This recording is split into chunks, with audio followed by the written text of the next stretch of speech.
صرف 5 منٹ کا مدرسہ قرآن و حدیث کی روشنی میں 24 رمضان المبارک۔ نمبر 1، اسلامی تاریخ۔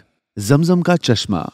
حضرت ابراہیم علیہ السلام اللہ کے حکم سے اپنی بیوی ہاجرہ علیہ السلام اور لخت جگر اسماعیل علیہ السلام کو بے آب ہو گیا اور چٹیل میدان میں چھوڑ کر چلے گئے۔ جب ان کے تھیلے کی کھجور اور مشکیزہ کا پانی ختم ہو گیا اور بھوک و پیاس کی وجہ سے حضرت ہاجرہ علیہ السلام کا دودھ خشک ہو گیا تو بچہ بھوک کے مارے بلبلانے لگا۔ ادھر حضرت ہاجرہ بے چین ہو کر پانی کی تلاش میں صفا و مروہ پہاڑی پر چکر لگانے لگی۔ جب 7ویں چکر میں مروہ پہاڑی پر پہنچی تو غیبی آواز سنائی دی تو سمجھ گئیں کہ اللہ کی طرف سے کوئی خاص بات ظاہر ہونے والی ہے۔ واپس آئیں تو دیکھا کہ جبرائیل امین تشریف فرما ہے اور انہوں نے زمین پر اپنی ایڑی مار کر پانی کا چشمہ جاری کر دیا۔ بہتے پانی کو دیکھ کر حضرت ہاجرہ علیہ السلام نے کہا، زمزم یعنی رک جا۔ اسی دن سے اس کا نام زمزم ہو گیا۔ اگر حضرت ہاجرہ اس پانی کو نہ روکتی تو وہاں پانی کی نہر جاری ہو جاتی۔ یہ چشمہ ہزاروں سال تک بند پڑا رہا۔ آپ صلی اللہ علیہ وسلم کے دادا عبد المطلب نے خواب کی رہنمائی سے اس کنویں کی کھدائی کی تو صاف ستھرا پانی نکل آیا۔ اس دن سے آج تک اس کا پانی ختم نہیں ہوا، جبکہ ہر وقت مشینوں سے پانی نکالنے کا کام جاری ہے۔ نمبر 2، حضور صلی اللہ علیہ وسلم کا معجزہ، ستون کا رونا۔ رسول اللہ صلی اللہ علیہ وسلم مسجد نبوی میں کھجور کے ایک ستون سے سہارا لگا کر خطبہ دیا کرتے تھے۔ بعد میں جب منبر تیار ہو گیا اور رسول اللہ صلی اللہ علیہ وسلم جمعہ کے دن جب خطبہ دینے کے لیے منبر پر تشریف لے گئے تو وہ ستون بچوں کی طرح رونے لگا۔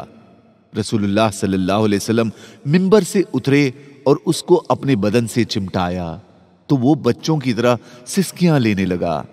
رسول اللہ صلی اللہ علیہ وسلم نے فرمایا، یہ ستون ہمیشہ ذکر یعنی خطبہ سنا کرتا تھا، اب جو نہ سنا تو رونے لگا۔ نمبر 3، ایک فرض کے بارے میں، میت کے ترکے سے تجہیز و تکفین۔ میت کے ترکے سے سب سے پہلا حق یہ ہے کہ اس کی تجہیز و تکفین کے لیے خرچ نکالا جائے اور اس سے کفن دفن کا سارا خرچ ادا کیا جائے۔ نمبر 4، ایک سنت کے بارے میں، معاف کرنا۔ حضرت عائشہ رضی اللہ عنہا بیان کرتی ہے کہ رسول اللہ صلی اللہ علیہ وسلم نے اپنی ذات کے لیے کبھی کسی سے بدلہ نہیں لیا۔ نمبر 5، ایک اہم عمل کی فضیلت، راستے سے تکلیف دہ چیز کو ہٹانا۔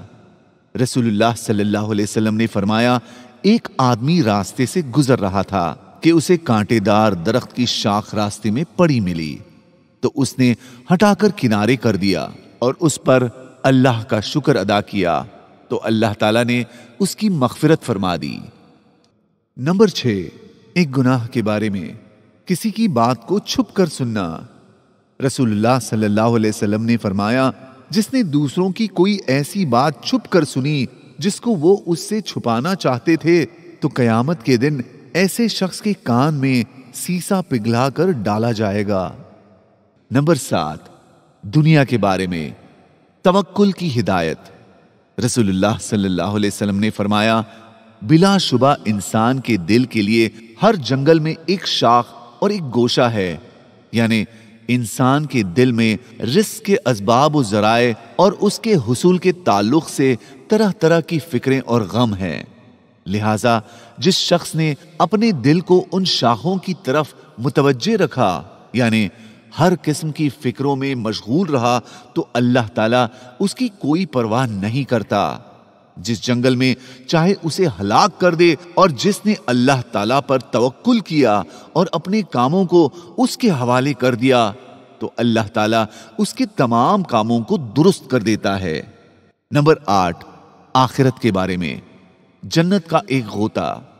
رسول اللہ صلی اللہ علیہ وسلم نے فرمایا، اہل جنت میں سے اس آدمی کو لایا جائے گا جو دنیا میں سب سے زیادہ دکھی ہوگا، پھر اسے جنت میں ایک غوطہ دے کر پوچھا جائے گا، اے آدم کے بیٹے، کیا تو نے کوئی تکلیف بھی دیکھی؟ کیا تجھ پر کوئی سختی بھی گزری؟ وہ عرض کرے گا، اے میرے پروردگار،